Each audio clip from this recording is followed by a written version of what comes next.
सुख समृद्ध विज्ञान और सिद्ध लोक चैनल के दर्शकों को सुशील कुमार शर्मा का हार्दिक अभिनंदन है।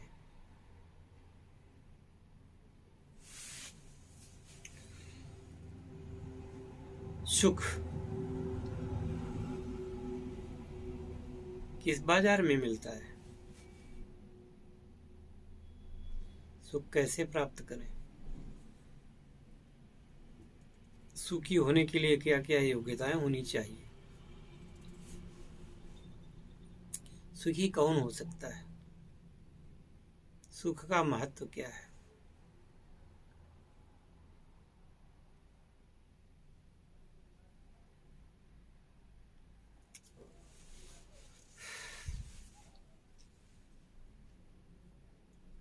सुखी होना एक वो आदर्श स्थिति है जब आपको आपकी वृत्तियों को रोक सके, आपके जीवन में एक ठहराव ला सके।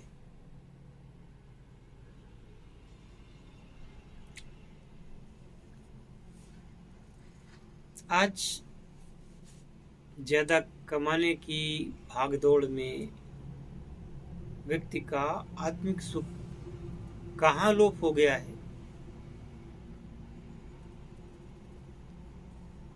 ढूंढ नहीं पा रहा है। सुख कार से मिलेगा, सुख बड़े मकान से मिलेगा, सुख बहुत सारे पैसों से मिलेगा, आदि आदि तमाम बातें। हालांकि ये सारी बातें भी जीवन में अति आवश्यक हैं, लेकिन जिनके पास ये चीजें नहीं हैं तो क्या उनको सुखी रहने का अधिकार नहीं है? उनको भी है, 100% है। और जब आप देखते हैं कि बहुत ज्यादा पैसे वाला धनी वाला आदमी दुखी रहता है, दुखी है, उसकी अपेक्षा एक साधारण सा व्यक्ति अपने जीवन में सुखी हो सकता है।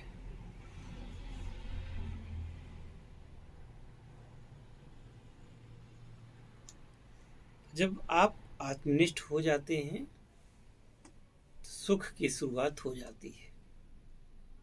जब तक बाह्य साधनों में आपका मन लगा रहता है तो आपको कुछ न कुछ कमी महसूस होती रहती है, और जब कमी महसूस होती रहेगी तो सुख वहां से दूर होता है।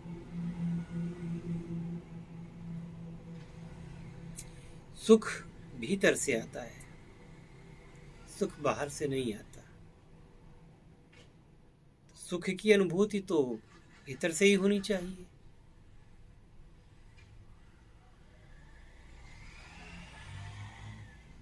आप देखते होंगे कि एक नशा करने वाला आदमी है, अब वो नशे के पीछे परेशान है।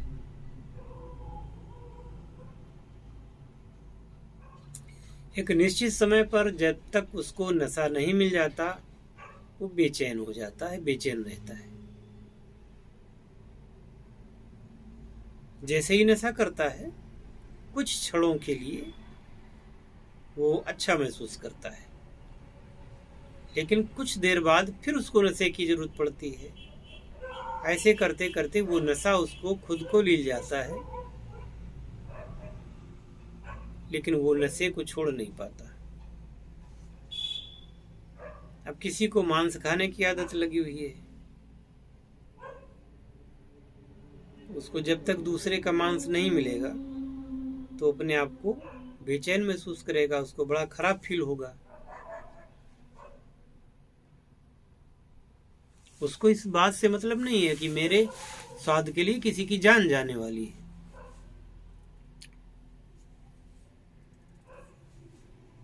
इसी प्रकार से कुछ लोगों की हैबिट होती है दूसरों को परेशान करना। उससे उनको कुछ मिले ना मिले सुकून मिलता है। दूसरा परेशान हो रहा है, उनको देख करके उनको बड़ा ही सुकून मिलता है। ऐसे ही लोगों को खल कहा गया है। ऐसे ही लोगों से तुलसीदास जी ने श्री रामचरितमानस में एक चौपाई लिखी है कि खल परिहरेउ श्वान की नाई। कुत्ते की तरह ऐसे खल व्यक्ति को दूर से ही, पास भी मत आने दीजिए। अब एक ऐसा साधु जिसके पास में सिर्फ कौपीन है, बाकी तन पे कपड़ा भी नहीं है, वह जिसने कि स्वयं में सुख की खोज कर ली है, तो वो साधु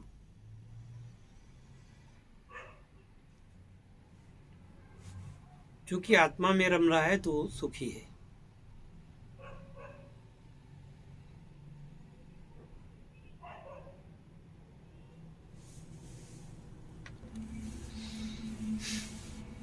भारत में एक जाति पाई जाती है ब्राह्मणों में,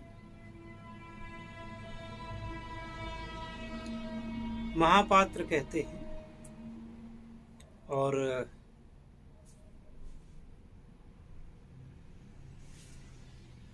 कुछ इलाकों में वो ऐसे रहते हैं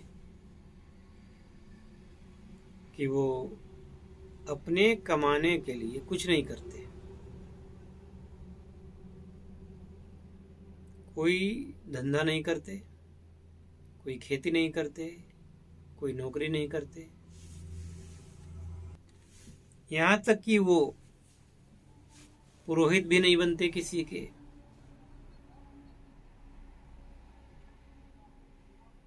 और किसी के घर वो मांगने भी नहीं जाते।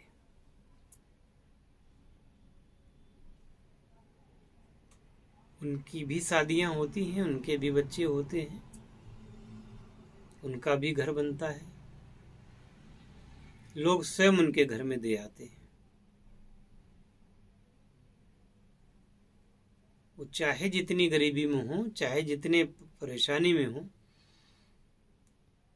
ना तो वो धंधा करते हैं कोई, ना ही वो कोई किसी से एक भी पैसा मांगते हैं जा करके।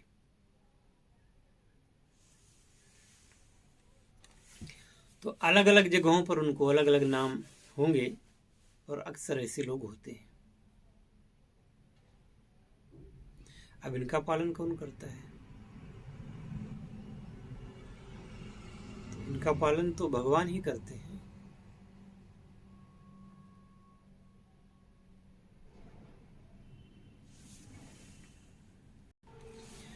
मैं ये नहीं कहता कि आप उनकी तरह बन जाएं, कि आप भी कर्म को त्याग दें और कुछ न करें और ऐसे जिए। मैं ये नहीं कहता।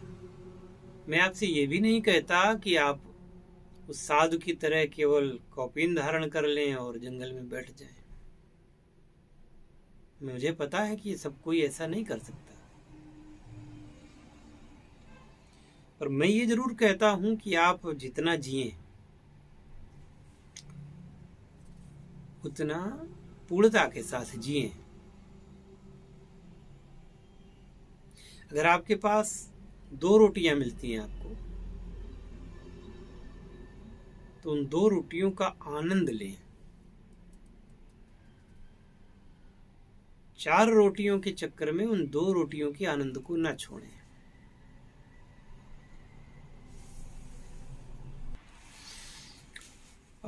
ठीक है कि आपके पास कोई बहुत बड़ा महल नहीं है, आप एक साधारण से घर में रहते हैं।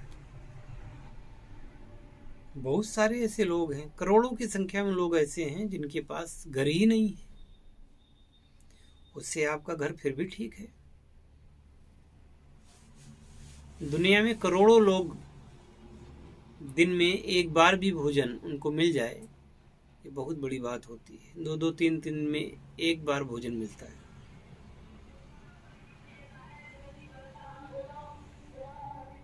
अगर आपको दोनों टाइम भोजन मिल रहा है तो आप काफी सुखी हैं।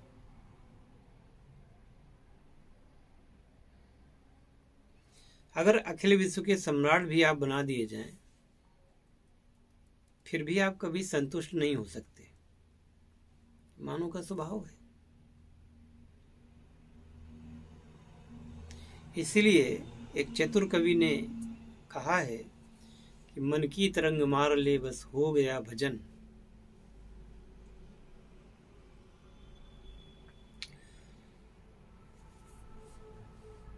आप कमाएं, बिल्कुल कमाएं, पुरुषार्थ करें, नैतिक तरीके से कमाएं, और जो कुछ आपके पास है उसको पूर्णता के साथ जिए। आखिरकार जिस छत के नीचे आप आराम कर रहे हैं, जिस घर में रहते हैं, जिस कमरे में रहते हैं, ठीक है वो आधुनिक नहीं है, जैसा भी है, आपको आश्रय देता है। बहुत लोगों के पास आश्रय ही नहीं है। यदि वो आपको आश्रय देता है, आपको गर्मी से, सर्दी से, बरसात से बचाता है, वो तो अपने हिस्से का काम कर रहा है, पर आप उससे खुश नहीं हैं।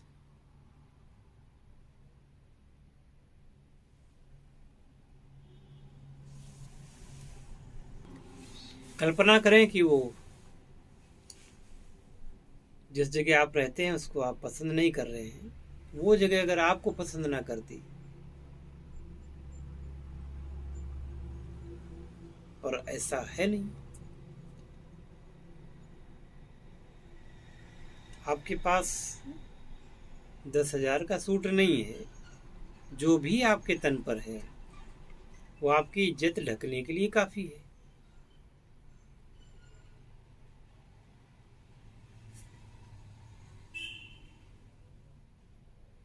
ठीक है, आपकी पत्नी या आपका पति हो सकता है कि उतना सुंदर ना हो, लेकिन रहना तो उसी के साथ में है। हो सकता है कि उसका चेहरा उतना सुंदर ना हो, उसका मन बहुत ज्यादा सुंदर हो।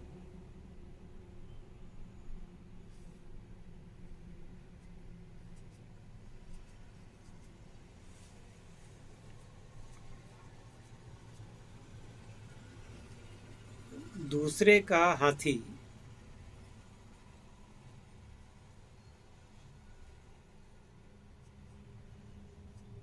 और आपकी साइकिल,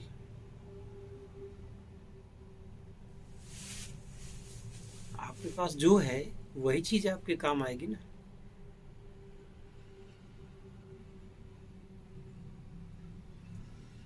दुख की बात यह है कि मनुष्य को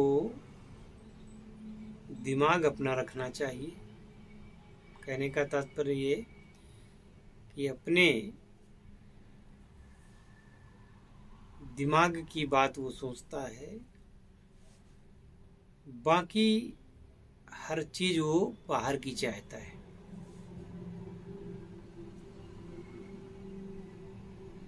बाहर की हर चीज अच्छी लगती है, और दिमाग उसका अपना होता है।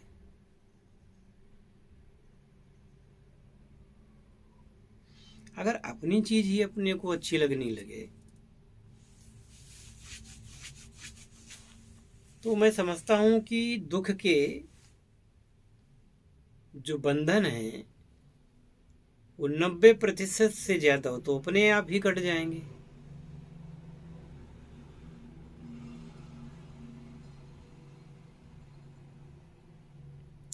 एक उदाहरण देता हूं कि अब जब 100 रुपए के लगभग पेट्रोल हो गया है, आप बाइक चलाते हैं,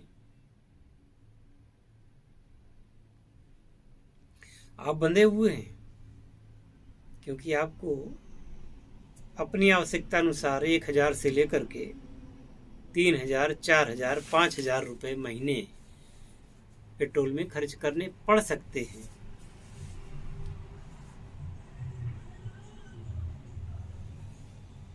लेकिन अब एक ऐसे भी दोपहिया वाहन आ रहे हैं, आने लगे हैं, जिनमें पेट्रोल नाम की चीज ही नहीं होगी। घर की बिजली से उनको चार्ज करिए और 100-200 किलोमीटर, 250 किलोमीटर तक जाइए।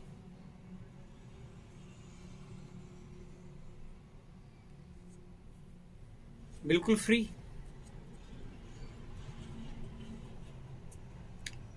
ये तो आपको सोचना पड़ेगा ना।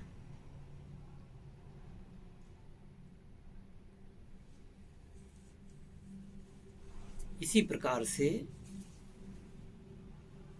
चित्तवृत्तियों का निरोध योग कहलाता है।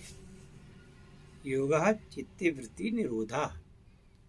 और जब आप चित्तवृत्तियों का निरोध करते हैं तो सुख अपने आप उपजता है और आपको आनंद की अनुभूति होती ही है। मुख्य साधन नहीं है, मुख्य साध्य है। साध्य सुख है, साधन आपके cooler, TV, AC, fridge, car, ये हो सकते हैं, सुख के साधन हो सकते हैं, पर साध्य तो सुख है ना।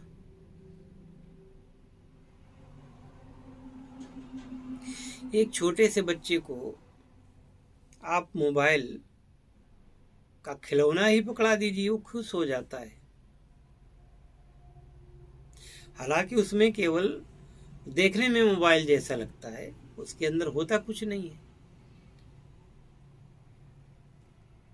और बच्चा उससे इतना खुश हो जाता है जैसे उसको असली मिल गया हो।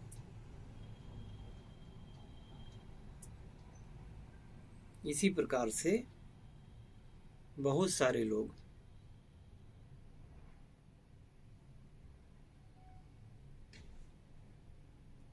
अपने जीवन में जो सुख के उनके साधन, उनको त्याग करके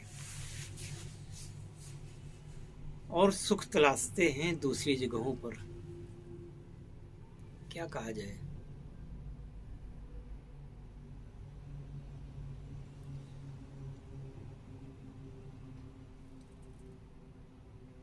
हम समझदार तो बनते हैं, लेकिन समझदारी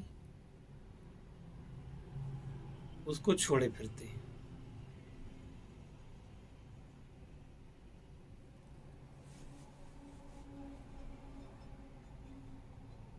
हाँ, कुछ लोगों को लेवल बहुत ऊंचा होगा तो वो इन हमारी बातों को बिल्कुल बेकार समझेंगे, लेकिन कुछ लोगों का लेवल ऐसा होगा जो इस बात को समझेंगे।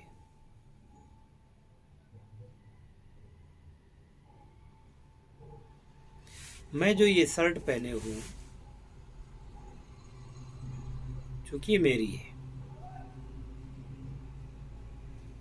तो ये शर्ट उन लाखों रुपयों के कीमती सूटों से भी ज्यादा कीमती है, क्योंकि ये मेरे पास है। भले ही ये शर्ट मेरी 400 रुपये में बन गई हो, और वो लाखों रुपयों के कपड़ों से भी ज्यादा कीमती है, क्योंकि ये मेरे शरीर को ढके हुए है।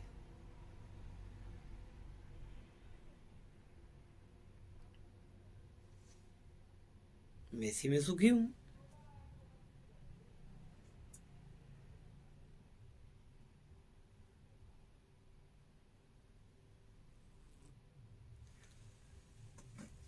तो वस्तुतः मैं जो बात कर रहा हूं व्यवहारिक है।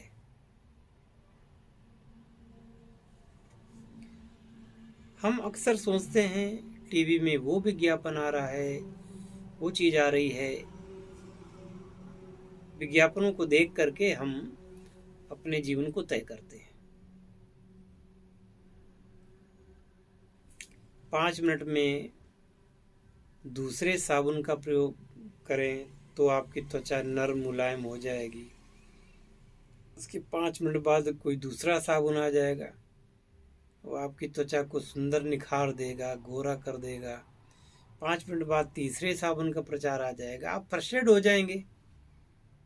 कौन सा लें, साबुन कौन सा लें, फिर चेहरे पर क्रीम कौन सी लगावें, फिर बालों में तेल कौन सा डालें।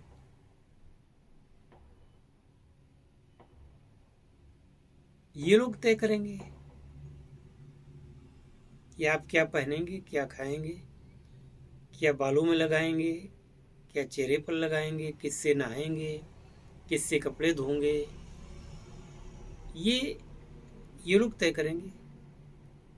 और ये लोग तय कर रहे हैं, इसीलिए मनुष्य आपाधापी में पड़ा हुआ है और दुखी है। क्योंकि जितने सारे विज्ञापन आते हैं वो केवल लुभावने होते हैं, लुभाते हैं लोगों को।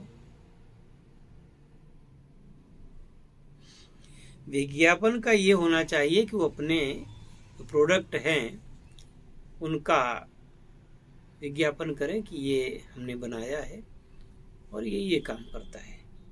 लेकिन मेरा प्रोडक्ट सबसे अच्छा है और आपको यही खरीदना चाहिए, इसी से आप सुखी होंगे, इसी से कपड़े ज़्यादा चमकेंगे, तमाम सारी बातें। तो क्या होगा, अनाप शनाप ऐसी बातें बताएंगे। क्या मेरा वाला मंजन दांतों को बिल्कुल मोती जैसा चमकाएगा, तो दूसरों वाले मंजन क्या करते हैं, काला करते हैं, दांतों को चमकाते नहीं है क्या। मार्केट है ये। थोड़ा सोचें, समझें, विचार करें, कमेंट करें। कमेंट में हमें भी सुझाव दें। वीडियो आपको कैसा लगा।